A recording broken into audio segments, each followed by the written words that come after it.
مختلف صورتوں کے نا مختلف فضائل نبی پاک نے بیان فرمائے۔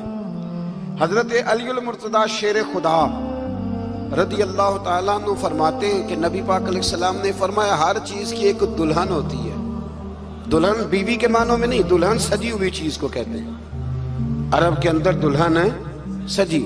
فرمایا ہر چیز کی ایک دلہن ہوتی ہے، تو فرمایا قرآن کی دلہن سورہ رحمان ہے، یہ سجی ہوئی صورت ہے یہ نا۔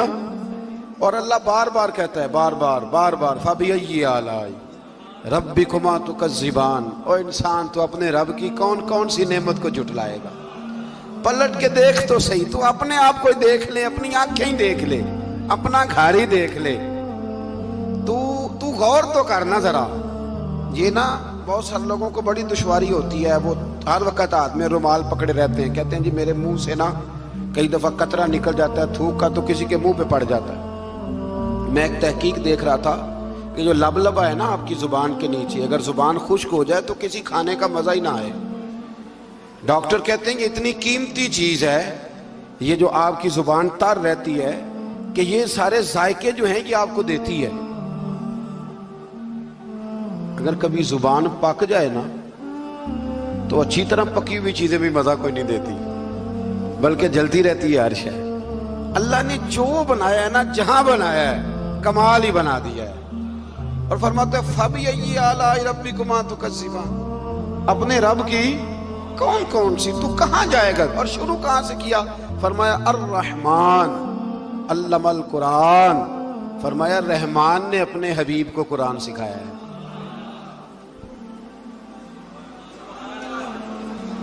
حضرت علی فرمایا کرتے تھے کہ میں اگر قرآن کی تفسیر لکھوں تو کئی اونٹ کتابوں کے بھر جائیں، پھر بھی تفسیر ختم۔ ہم پرانی بات نہیں کرتے، یہ گجرات میں مفتی احمد یار خان صاحب نعیمی حکیم الامت رحمت اللہ، قرآن مجید کے ایک پارے کی تفسیر لکھی تو پوری ایک جلد بن گئی۔ ابھی پنڈی کے وہ عالم حیات ہیں جو کہتے ہیں کہ ایک پارے کی ایک جلد نہیں، ایک پارے کی تو 3-4 جلدیں بن جاتی ہیں۔ اعلیٰ حضرت فاضل بریلوی سے کسی نے کہا تفسیر لکھیں، فرمانے لگے میں لکھوں گا تو پڑھے گا کون؟ فرمایا میں تو سورہ بددعا کی تفسیر لکھوں تو کئی جلدیں بن جائیں۔ اتنا وسیع۔ اور بتائیے یہ وہ لوگ ہیں جنہوں نے استادوں سے قرآن سیکھا ہے، تو جس رسول نے اللہ سے سیکھا ہے، جس نبی نے اللہ سے سیکھا ہے، اس کے آپ کیا صاحب بات کرتے ہیں علم کی، اور آپ ترازو لے کے بیٹھے ہیں، آپ کیسی بات کرتے ہیں؟ میرے محبوب کو رب کہتا ہے میں نے قرآن سکھایا ہے۔ خلق الانسان، فرمایا پہلے قرآن سکھایا ہے، پھر میں نے اس انسان کامل کو دنیا میں پیدا فرمایا ہے۔ علمہ البیان، اور پھر میں نے اسے بیان سکھایا ہے۔ یہ بیان کون سکھاتا ہے؟ یہ قرآن مجید کہہ رہا ہے بیان کون سکھاتا ہے؟ کچھ دوست ایسے ہوتے کہتے فلانا آدمی مقرر ہے جی، تو کیا مقرر آدمی جو ہوتا ہے وہ بالکل فضول آدمی ہوتا ہے؟ اللہ کہتا ہے کہ یہ جو بیان ہے نا یہ بھی میں ہی سکھاتا ہوں، ہر ایک حصے میں ہر نعمت آتی یہ بھی اللہ ہی سکھاتا ہے۔ اور نبی کریم علیہ السلام نے فرمایا بعض بیان جادو ہوتے ہیں، وہ جادو ہی کر جاتے ہیں جی۔ کچھ لوگ ایسے ہوتے ہیں جن کا ایک جملہ انسان سنتا ہے تو ساری زندگی کے لیے کافی ہو جاتا ہے، اللہ تاثیر کی دولت عطا کرتا ہے۔ پھر بڑی ساری باتیں رب کریم نے ارشاد فرمائیں، فرمایا علمہ البیان الشمس والقمر بحسبان، سورج اور چاند حساب کے پابند ہیں، والنجم والشجر یسجدان، آسمان کے تارے اور زمین کے درخت اسی کے سامنے سجدہ کیے ہوئے ہیں، والسماء رفعها ووضع المیزان، آسمان اسی نے بلند کیا ہے اور میزان عدل بھی اسی نے قائم کیا ہے، اللہ تطغوا فی المیزان، تاکہ تم تولنے میں زیادتی نہ کرو، وَأَقِیمُوا الْوَزْنَ بِالْقِسْطِ وَلَا تُخْسِرُوا الْمِیزَانَ، اور فرمایا اس طرح کرو کہ وزن کو ٹھیک رکھو انصاف کے ساتھ، اور تول کو کم نہ کرو۔ پھر بڑی ساری باتیں ارشاد فرمانے کے بعد فرمایا وَالْحَبُّ ذُو الْعَصْفِ وَالرَّیحَانِ، اناج میں جو بھوسے والا ہے اور خوشبودار پھول سارے کس نے پیدا کیے؟ فرمایا فَبِأَيِّ آلَاءِ رَبِّكُمَا تُكَذِّبَانِ، تو تم اپنے رب کی کن کن نعمتوں کو جھٹلاؤ گے؟ فرمایا خلق الانسان من صلصال کالفخار، ہم نے انسان کو بجنے والی ٹھیکری کی مٹی، جو بجنے والی مٹی ہے نا جو خشک ہو جاتی ہے، اس سے پیدا فرمایا۔ وَخَلَقَ الْجَانَّ مِن مَارِجٍ مِّن نَارٍ، اور پیدا کیا جان کو آگ کے خالص شعلے سے۔ فَبِأَيِّ آلَاءِ رَبِّكُمَا تُكَذِّبَانِ، یہ صورت ایسی ہے کہ اس کا ایک ایک لفظ پڑھنے کو دل کرتا ہے۔ یہ سارا قرآن مجید ہی بڑی بات ہے، لیکن یہ تو صورت جو ہے نا ہمیں اپنا آپ یاد کراتی ہے۔ بہرحال اللہ تعالیٰ نے بار بار ایک بات کا ذکر فرمایا، اور اسی سورہ مبارکہ میں نا پھر ایک سبق دیا۔ فرمایا ڈر جاؤ، کیا ملے گا یا اللہ؟ فرمایا اگر تم میرے سامنے کھڑے ہونے سے ڈرو گے نا تو 2 جنتیں دوں گا۔ وَلِمَنْ خَافَ مَقَامَ رَبِّهِ جَنَّتَانِ، جو اللہ کے سامنے کھڑے ہونے سے ڈرے گا اللہ اسے 2 جنتیں دے گا۔ ویسے آج کل ڈرتے تو نہیں نا لوگ، ڈر نکل گیا، بس تھوڑا سا برادری سے ڈرتے ہیں، برادری سے تھوڑا سا، زیادہ نہیں، تھوڑا سا رسم و رواج سے ڈرتے ہیں۔ کچھ تھوڑا سا کچھ لوگ ہیں جو چلو تھوڑا بہت بچوں سے ڈر جاتے ہیں، تھوڑا ہے نا، دنیا داروں سے لوگ ڈرتے ہیں، نہیں ڈرتے تو اللہ سے نہیں ڈرتے جس سے ڈرنا چاہیے۔ فرمایا جو رب کے سامنے کھڑے ہونے سے ڈرے گا اللہ اسے 2 جنتیں عطا فرمائے گا۔ اللہ تبارک و تعالیٰ نے انسان کو جو اختیارات دیے ہیں وہ محدود دیے ہیں۔ انسان کی آنکھ دیکھتی ہے لیکن دیوار کے پار نہیں دیکھ سکتی، اس کے کان سنتے ہیں لیکن اگر آواز دیوار کے پیچھے سے آئے تو پھر نہیں سن پاتے۔ عام انسانوں کو اللہ تبارک و تعالیٰ نے محدود اعضاء اور ان کی حدود مقرر کر کے نعمتیں عطا فرمائی۔ شاید کچھ لوگوں کا خیال ہو کہ یہ انسان کا ضعف ہے، یہ اس کی کمزوری ہے کہ وہ دیوار کے پیچھے دیکھ نہیں سکتا، دیوار کے پیچھے کوئی بات کر رہا ہو تو سن نہیں سکتا۔ یاد رکھیے گا یہ انسان کی کمزوری نہیں ہے، یہ انسان کی پردہ پوشی ہے، یہ انسان کے لیے نفع اور فائدے کی بات ہے۔ اگر ہر شخص دیوار کے پیچھے دیکھے گا لوگوں کے پردے کیسے قائم رہیں گے؟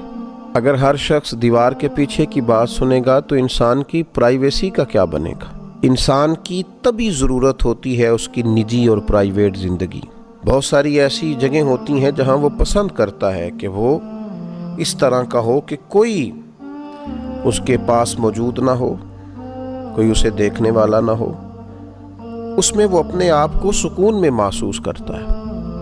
ہر وقت انسان کے لیے جلوت بہتر نہیں ہوتی، اسے خلوت کی بھی ضرورت ہوتی ہے، اور تنہائی میں اللہ تبارک و تعالیٰ نے بندے کو اطمینان عطا کیا ہوتا ہے، وہ مطمئن ہوتا ہے، آرام کی نیند لیتا ہے، آرام سے وہ اپنے اوقات کو گزارتا ہے۔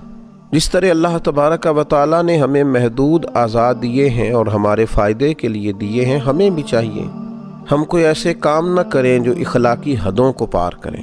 آج بہت زیادہ شوق ہوتا ہے لوگوں کو پردوں کے پیچھے دیکھنے کا، اندر کی باتیں جانچنے کا۔ میں تمہیں بتاتا ہوں اصل بات کیا ہے، میں تمہیں ٹو لگا کے بتاتا ہوں، میرے پاس خاص بات، میں تمہیں بتاتا ہوں دراصل واقعہ کیا ہے۔ جب اللہ تعالیٰ نے آپ کو محدود بنایا ہے تو یہ جستجو کرنا اور یہ تجسس کرنا اور کسی کی جاسوسی کرنا، یہ تو اخلاق کے بڑے کمزور ہونے کی علامت ہے۔ قرآن مجید میں اللہ تعالیٰ نے فرمایا یا ایھا الذین آمنوا اجتنبوا کثیرا من الظن ان بعض الظن اثم، اے ایمان والو بہت سارے گمانوں سے بچو، بے شک کوئی گمان گناہ بھی ہیں، بعض گمان گناہ بھی ہیں۔ ولا تجسسوا، اور جو چیزیں پوشیدہ ہیں ان کی جستجو نہ کرو، جو تم سے چھپی ہوئی ہیں۔ ولا تجسسوا، تم جاسوسی نہ کرو۔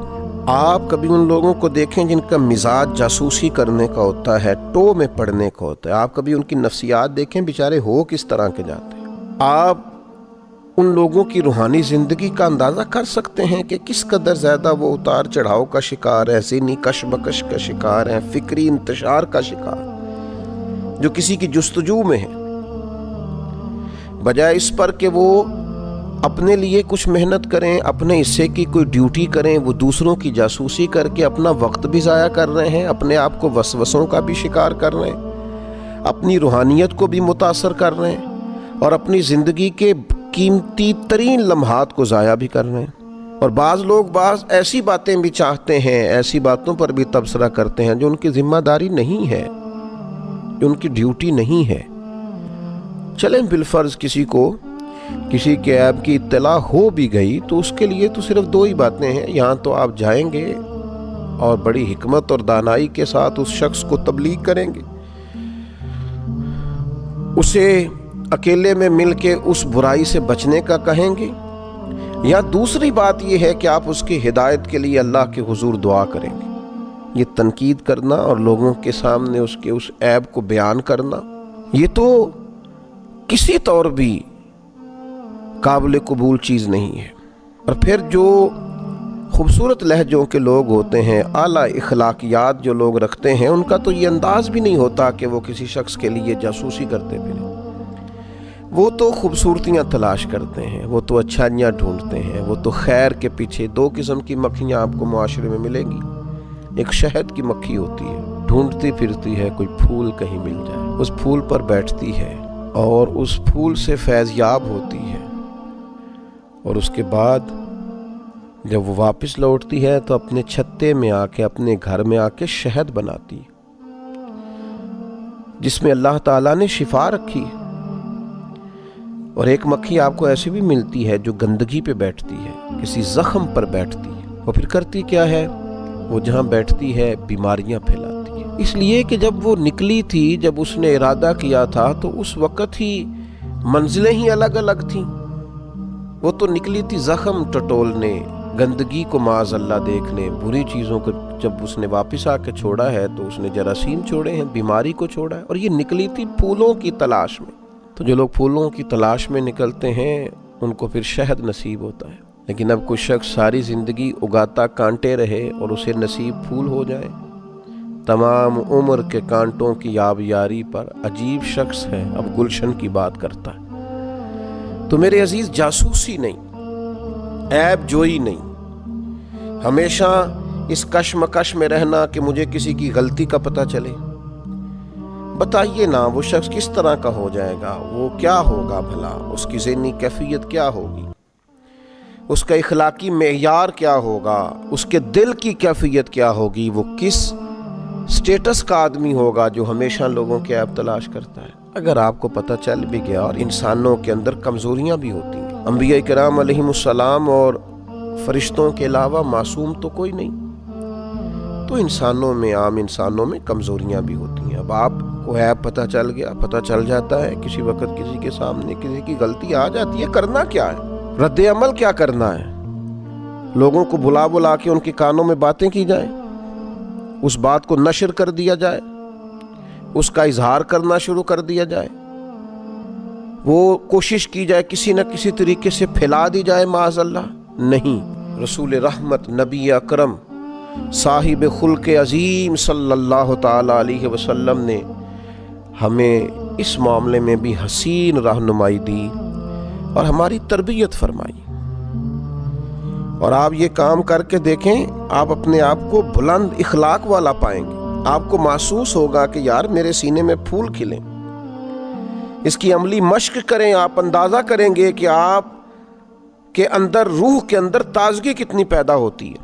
مسلم شریف کی حدیث، حضرت ابو ہریرہ رضی اللہ تعالی عنہ ارشاد فرماتے ہیں کہ نبی اکرم صلی اللہ تعالی علیہ وسلم نے ارشاد فرمایا، جو شخص دنیا میں کسی کے عیب کا پردہ رکھے گا، اللہ تبارک و تعالی قیامت کے دن اس کے عیب کا پردہ رکھے گا۔ اور یہ بات یاد رکھیے گا، جس کے قیامت میں پردے رکھ لیے گئے وہ بچ گیا۔ سب سے زیادہ ضرورت تو ہوگی قیامت کے دن پردہ پوشی کی، سب سے زیادہ حاجت تو ہوگی قیامت کے دن کے اس کے عیب چھپا دیے جائیں۔ تو کتنی بڑی سعادت ہے کہ قیامت کے دن اس کی پردہ پوشی کی جا رہی ہے۔ اللہ تبارک و تعالی اس کو اپنے فضل سے، اپنے کرم سے، اپنی رحمت کی چادر عطا فرما رہا ہے، اس کے پردے قائم رہے۔ یہ پردوں میں چھپا ہوا اللہ کے حضور حاضر ہو گیا، کامیاب ہو گیا، فتح یاب ہو گیا، معاف کر دیا گیا، جنت کا حقدار بنا۔ لیکن اس کے لیے اسے دل بڑا کرنا ہے، بلند اخلاق کا مظاہرہ کرنا ہے۔ وہ کیا کرے گا؟